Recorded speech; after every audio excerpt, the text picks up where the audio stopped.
No hace mucho en internet se comenzó a crear un interés masivo con un supuesto descubrimiento de una serpiente con extremidades desarrolladas, siendo uno de los muchos materiales que muestran estos especímenes, que manifiesta el desconocimiento de acerca de una especie de anfibios, denominados cecilias, los cuales son alargados con una cabeza fusionada con el cuerpo en una estructura uniforme donde el cuello es inexistente, misma similitud de las serpientes. A esta familia se le denomina Hypnophiones, que significa serpientes desnudas, siendo completamente diferentes con estos reptiles. El hecho es que en algún momento existieron las serpientes con patas. Actualmente algunas serpientes llegan a tener una extremidad atrofiada, quedando un remanente de su pasar evolutivo, que actualmente no se conoce ningún espécimen vivo con tal apariencia, por lo que se les considera extintos. Pero si quisiéramos saber aproximadamente la forma de estos fósiles, solamente basta mirar a la lagartija gusano de 2 patas para darnos una pequeña idea de esto.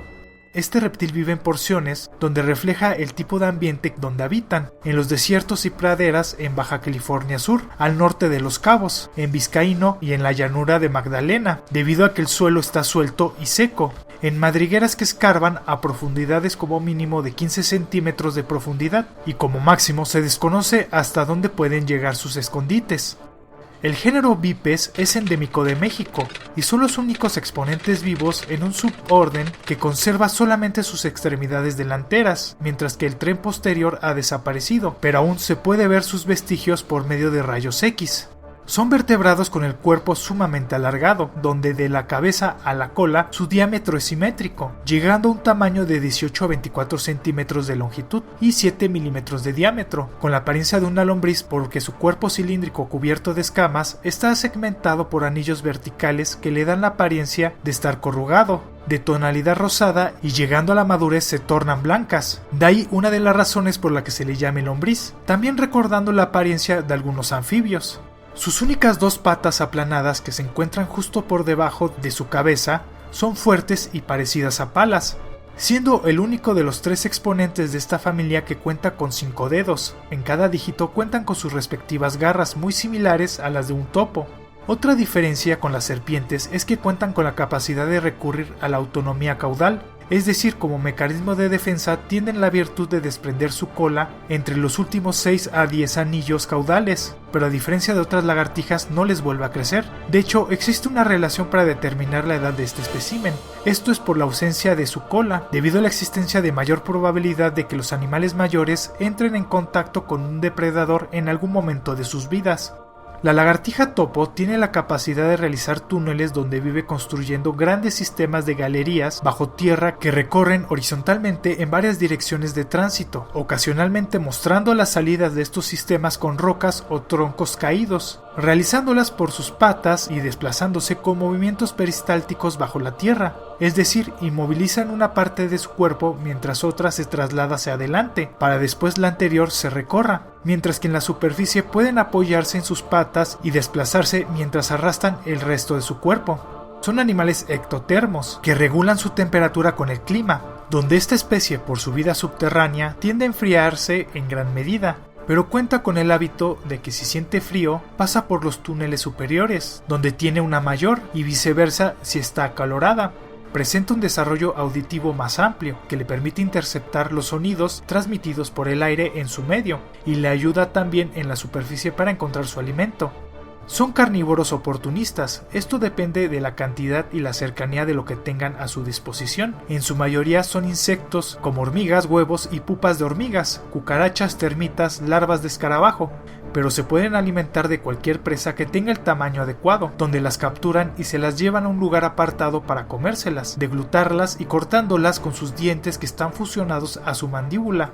Sus hábitos reproductivos se desconocen y no existe un dimorfismo sexual evidente, por lo que para sexarlos se tiene que realizar una laparoscopía. Se sabe que se pueden reproducir en cualquier época del año, sobre todo en los meses más cálidos, en los meses de a finales de junio hasta septiembre, y las hembras más grandes tienden a ovopositar el doble de las hembras jóvenes, es decir, de 1 a 4 huevos por puesta, y se reproducen como máximo una vez cada 2 años. Se ignora si la hembra cuida los huevos o su descendencia, que tarda aproximadamente 2 meses en eclosionar, llegando a la madurez sexual a los 45 meses de edad, esto en hembras, alcanzando una longitud de 18 centímetros o más. Se estima que su promedio de vida es de 3 años, cosa que muy probable no ocurra, debido a que esto se ha obtenido en cautiverio, mientras que en estado silvestre su estilo de vida es secreto y la esperanza de vida promedio debe de superar este punto, donde escapan de la mayoría de los depredadores al ser subterráneos, al presentar su antes mencionada autoamputación, que los distrae o bloquea alguna entrada de los túneles, pero las serpientes son sus mayores depredadores, debido a que se aventuran a sus madrigueras, mientras que los tejones y zorrillos pueden escarbar para sacarlos y comérselos. A pesar de su baja tasa reproductiva, esta especie se estima que cuenta con una población estable, por lo que se le posiciona en el estado de preocupación menor. El cambio climático no es un problema, debido a que se adapta bien y recurre a sus hábitos para termorregular. Si se les perturba por escarbaciones humanas, estas tienden a enterrarse más y limitando su exposición a la depredación por su aspecto. Juega un papel en el ecosistema como un depredador de invertebrados que afectan a las cosechas, pero se desconoce si son lo suficientemente abundantes para tener un impacto económico significativo. Un reptil que puede ser la aplicación de la apariencia de los antepasados, recordando que no es una serpiente y que no son peligrosas para el ser humano, con una apariencia única donde pocos especímenes en la actualidad que cuentan con solamente 2 extremidades funcionales, conmemorando esos monstruos de los mitos griegos. Eso es el lagarto gusano de 2 patas. Espero el video haya sido de su agrado. Si fue así, dale me gusta y compártelo para que más gente conozca este canal. Les dejo mis redes sociales para que estemos en contacto, además de que por ese medio haré los anuncios pertinentes en cuanto al canal. Si eres nuevo, te invito a que te suscribas y no olvides dejar algún comentario o alguna duda que te haya surgido. Muchas gracias por ver este video. Nos estamos viendo. ¡Hasta luego!